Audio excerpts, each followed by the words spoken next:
Hello everyone, good morning सभी को। कैसे हैं आप सभी लोग? उम्मीद है सब बहुत अच्छे होंगे, सब अच्छे से अपनी तैयारी को कर रहे होंगे। फर्स्ट ऑफ ऑल रक्षाबंधन की बहुत बहुत शुभकामनाएं आप सभी लोगों को। उम्मीद है सब ने अपना रक्षाबंधन बहुत अच्छी तरीके से मना लिया होगा। मेरे पास काफ़ी लोगों के कमेंट्स आ रहे थे कोर्ट की अपडेट को लेके, और लड़कियां पूछ रही थी दीदी कुछ बताइए क्या हुआ कोर्ट में, क्योंकि ग्रुप में बहुत सारी अफवाहें फैल रही हैं। एक लड़की है जिसका नाम नहीं ले लूँगी मैं, लेकिन वो बहुत कुछ उल्टा सीधा बोल रही है सारे ग्रुप्स में जाके। तो सॉरी, पहले तो वीडियो थोड़ा सा लेट आ रहा है क्योंकि त्यौहार की वजह से घर में गेस्ट आए हुए थे, तो वीडियो प्रॉपर टाइम पे बना नहीं पाई मैं। लेकिन जो लड़की जिसकी आप कमेंट को देख के परेशान हो रहे हैं, जो अपने आप को किसी वकील का बहुत रिश्तेदार बता रही है, तो सबसे बड़ी बात यह है कि अगर आप इतने ही घनिष्ठ संबंध रखते हो अपने वकील जो भी हैं आपके उनसे, तो फिर आप अनसेलेक्टेड ग्रुप्स में क्या कर रही हो? आप उन लड़कियों की खबर क्यों ले रही हो? जब आपको वहाँ से सारे डेटा मिल जाता है तो आप फिर क्यों धक्के खाती घूम रही हो दूसरे ग्रुपों में? तो जो भी लोग उसके कमेंट से परेशान हैं, जो मैसेज वो कर रही है कि अरे इन लोगों का केस तो उस दिन खारिज हो गया था और इनका वकील अच्छा पैसा ले रहा है और अपने पैसों को बनाने के लिए उसने एक डेट और मांग ली है जज साहब से, नहीं तो केस उसी दिन डिस्पोज हो जाता। इस तरीके की चीज़ें फैल रही हैं चारों तरफ। तो बता दूं मैं आपको, उस दिन हुआ ये था कि हम लोग अपनी प्रॉपर तैयारी के साथ गए हुए थे और हमारी तरफ से कोई कमी नहीं छोड़ी गई थी। और आयोग के ही जो सचिव हैं, जो सीनियर एडवोकेट हैं, वो ना फर्स्ट हियरिंग पे आए थे ना ही सेकंड हियरिंग पे आए थे। जैसा कि मैंने आप लोगों को पहले ही बताया था कि हम लोग वैकेंसी को लेट नहीं करना चाह रहे हैं, क्योंकि वैकेंसी ऑलरेडी काफ़ी लेट हो चुकी है। तो हम तो चाह रहे हैं कि टाइम से ही सारी चीज़ें हों। लेकिन मैंने आपको बोला था कि मैंने कहा अगर आयोग टाइम पे अपना काउंटर फाइल कर दे तो ये एक बड़ी बात होगी, और हुआ वही।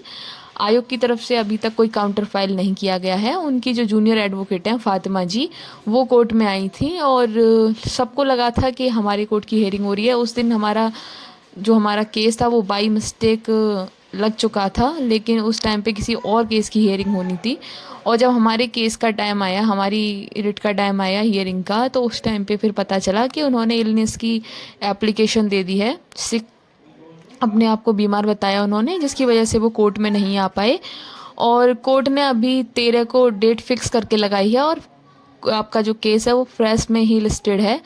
तो अभी 13 को देखते हैं आयोग समय पे अपना काउंटर फाइल कर देता है या नहीं कर देता है।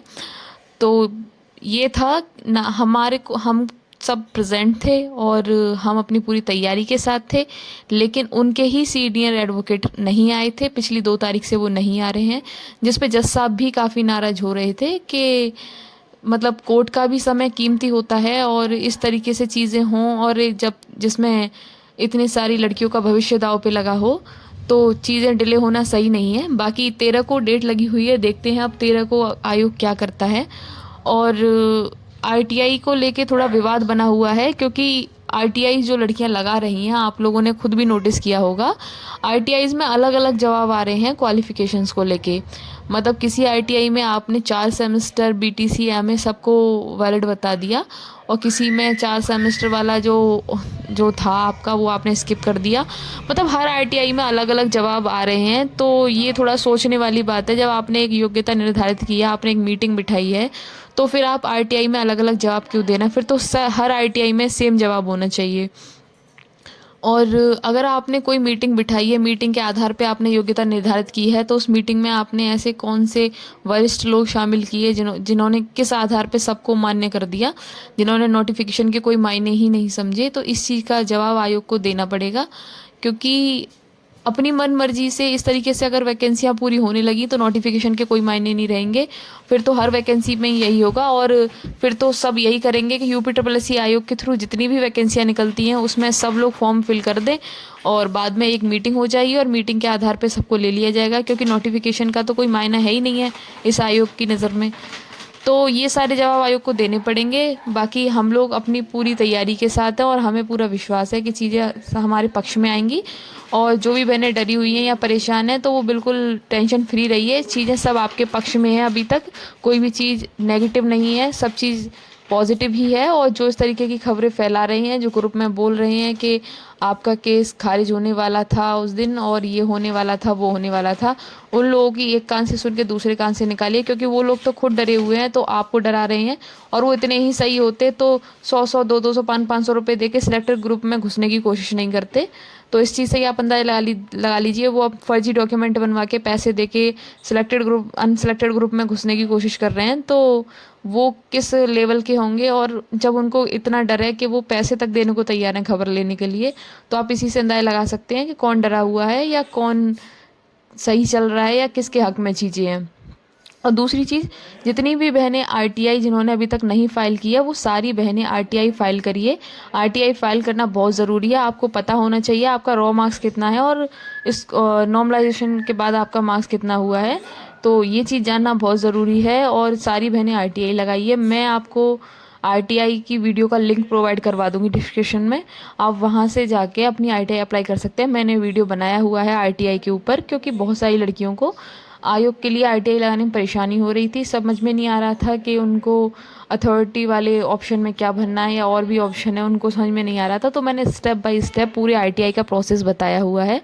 वो वीडियो मैं इसी वीडियो के डिस्क्रिप्शन में लिंक दे दूँगी, तो आप लोग जाके और वहाँ से अपना स्टेप बाय स्टेप देख के अपने फ़ोन से खुद घर बैठे आरटीआई अप्लाई कर सकते हैं, जिसमें मात्र 10 रुपये आपका फ़ीस कट होगा।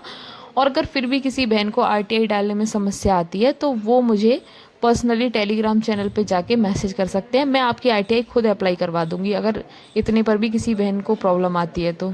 और दूसरी चीज़, जो लोग मेरे इसमें कमेंट करते हैं कि अरे कुछ नहीं होगा, फालतू वीडियो लेके आ जाती हो, पैसे कमा रही हो, तुम्हारा तो चैनल मोनेटाइज हो गया है।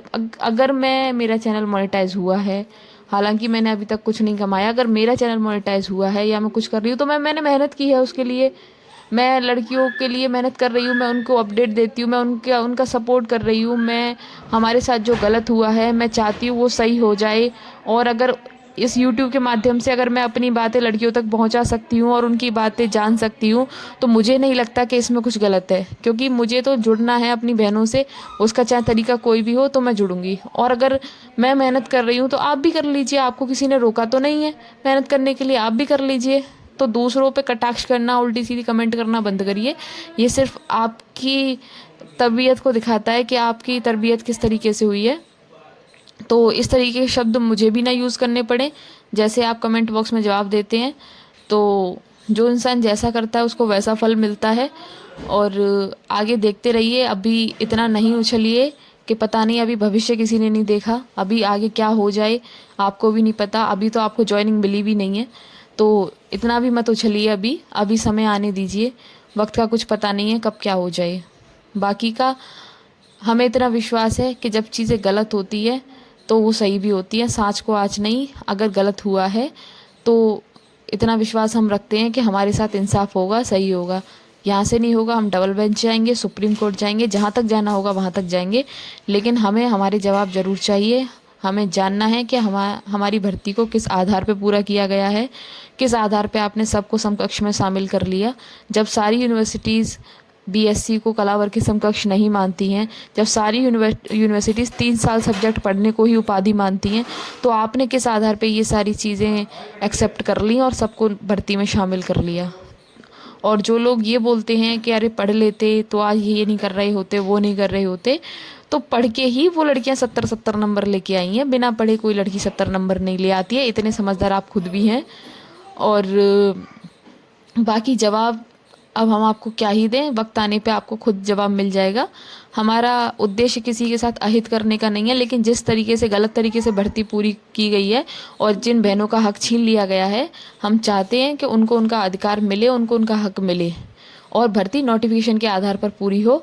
फिर उसके बाद अगर कोई सिलेक्ट नहीं होता है तो वो उसकी कमी है, लेकिन जिस नोटिफिकेशन को आपने भर्ती का आधार बनाया था उसी आधार पे आप इस भर्ती प्रक्रिया को पूरा करिए। बस हमारी सिर्फ इतनी ही मांग है। उसमें हमें नॉर्मलाइजेशन से भी कोई प्रॉब्लम नहीं है, कि नॉर्मलाइजेशन हर वैकेंसी में होता है और जब 2 शिफ्ट में एग्ज़ाम हुआ है तो नॉर्मलाइजेशन होगा ही। तो मुझे नॉर्मलाइजेशन से कोई आपत्ति नहीं है, लेकिन हम इतना चाहते हैं कि भर्ती को नोटिफिकेशन के आधार पर करिए पूरा, और उसमें जो योग्यताएँ मांगी गई हैं उन्हीं योग्यताओं को आप उसमें रखिए। और उसके बाद जो भी लड़की सिलेक्ट होती है, जो भी लड़की अनसेलेक्ट होती है, वो सब अपनी इस रिज़ल्ट को एक्सेप्ट करेंगी। बस हमारी इतनी मांग है। और जुड़े रहिए मेरे साथ में, आगे कोर्ट से रिलेटेड जो भी अपडेट रहेगी मैं आपको टाइम से आगे से दे दूँगी। तो बिल्कुल परेशान मत होइए, और कोई भी क्वेरीज़ हो तो मेरे को पर्सनली आप मैसेज कर सकते हैं। तो मिलते हैं नेक्स्ट वीडियो में नेक्स्ट अपडेट के साथ। सभी बहनें अपनी तैयारी करते रहिए, सभी अपने और अपनों का ख्याल रखिए। Thanks for watching my video. Take care, bye bye everyone.